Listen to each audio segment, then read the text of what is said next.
Hello gang, today I'm just going to talk to you guys about the basics of simple machines. I'm not going to get into any specifics about each simple machine. I just want to talk about the purpose of using simple machines and how you find the mechanical advantage of simple machines in general. So there are 6 simple machines that we will be talking about in this unit, and they are the lever, the wheel and axle, the pulley, the inclined plane, the wedge, and the screw. Like I said, we'll get into details about each one of those in the future. First of all, what is the purpose of using a simple machine? It isn't to make less work. We want to use simple machines because we do want to complete specific tasks, but we're going to have to do the same amount of work either way. The thing that we're really trying to get out of simple machines is making the work easier in terms of reducing the amount of force that we need to exert when completing a task. The way that we kind of gauge that is by calculating something called the mechanical advantage of a machine. Really all the mechanical advantage is a ratio of the magnitude of the resistive forces compared to the magnitude of the effort forces.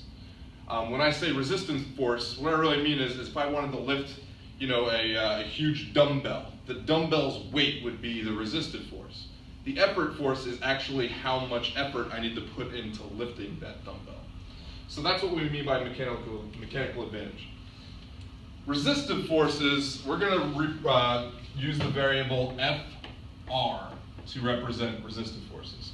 For effort forces, we're going to represent that with the variable Fe. So that's one way we find out the mechanical advantage. Another way is by comparing the distances traveled of the effort forces and the resistive forces. So same idea, instead of Fr and Fe, when we're talking about the effort distance, we're going to represent that as dE, and the resistive distance traveled is going to be dr. So by calculating these ratios, we're really able to measure the success of a simple machine and calculate, well, how much is it actually helping us? So how can we use these variables algebraically? Well, as I said, it is a ratio. The mechanical advantage is a ratio of those forces. So what do we mean when we say the mechanical advantage of this inclined plane is 4-to-1? What does that actually mean? Well, what it is doing is it's comparing the magnitude of our forces. Really what I'm saying is, although the weight of the object is going to stay the same, if I have a mechanical advantage of 4-to-1, I'm going to have to do 4 times less work in order to complete the same task. So my resistive force is 4 times greater than my effort force. So that is a good mechanical advantage. Once again, what we're doing, we are trading off distances that those forces are traveling. So although it is an advantage of 4-to-1, the way we get that is by using the inclined plane you see here, we're multiplying the distance that our effort is traveling by 4 times. So when we have a mechanical advantage of 4-to-1, the distance increases by 4-to-1. That's what makes the effort a lot easier. And we'll talk more about that in just a second. To better understand this idea of why the forces are being impacted when we're trading off distance, we have to know a little bit about work. Work is measured by the force that is being exerted multiplied by the distance that that force is being exerted over. So for example, if we are going to push this block, we are giving it some energy. The way we measure the amount of work that we're doing on this block is by taking a measurement of how much force we are exerting and the distance we are exerting that force over and multiplying them together. This is just letting us know that those two forces, the force and the distance, must be parallel to one another. Beautiful, beautiful animation of that block going across. So once again, when we are looking at the animation here, what we are saying with that mechanical advantage of 4-to-1 is the yellow block that is going up the incline may be traveling a distance of, let's say, 12 meters. The one that's just being lifted straight up is going up a height of, let's say, 3 meters.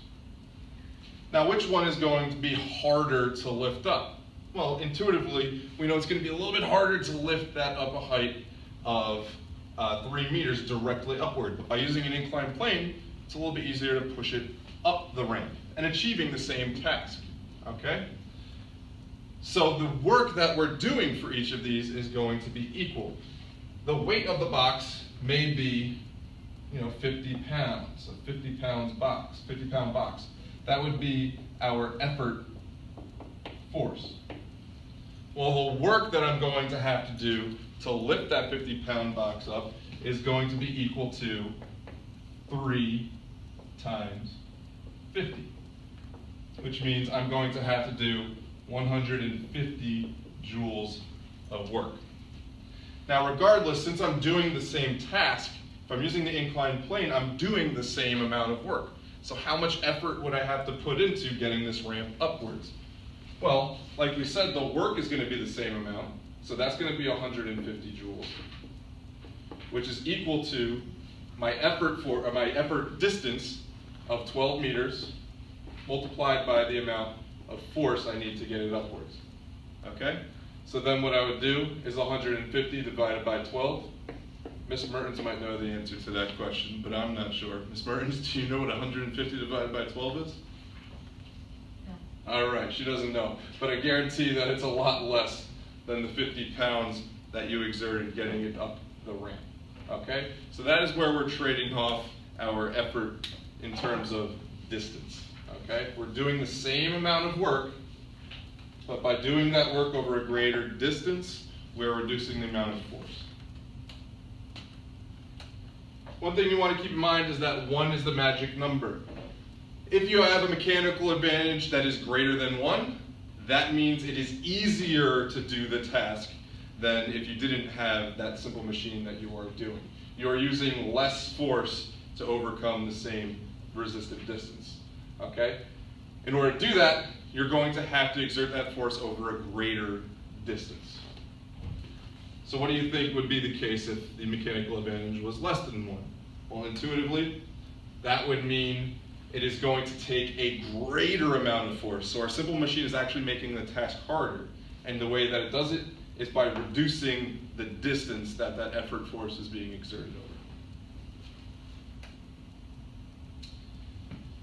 One other thing you want to point out is your mechanical advantage is never going to be equal to 0. It's either going to be exactly the same, 1, or it's going to be more or less than 1. It can never be 0. Okay? Ideal mechanical advantage. There's 2 ways you're going to calculate mechanical advantage. One is using the forces, which you actually have to measure, and one is going to be using the distances, which once again, you have to measure. When we're talking about the ideal mechanical advantage, this is like saying, what is the best that our simple machine can do?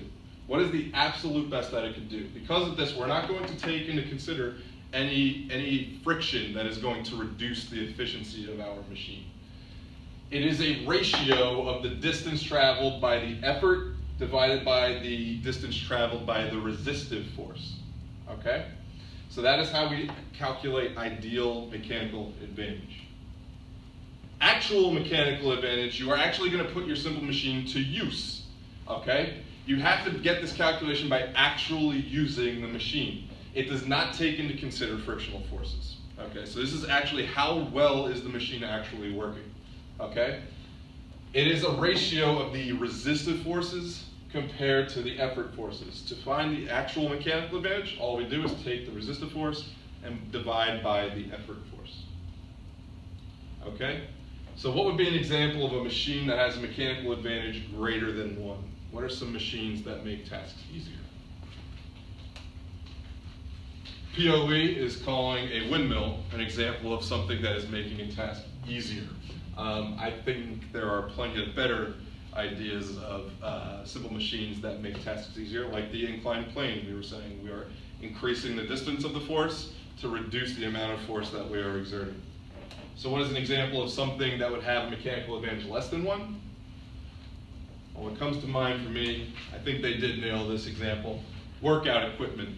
When you're using workout equipment, what you're doing is you're shortening the distance that you are applying an effort, and what you're doing as a result is you're making it harder to execute a task in order to, get jacked up, tone your muscles, and things like that. Okay? So next discussion is going to be about levers and how we calculate mechanical advantages for levers. Thank you.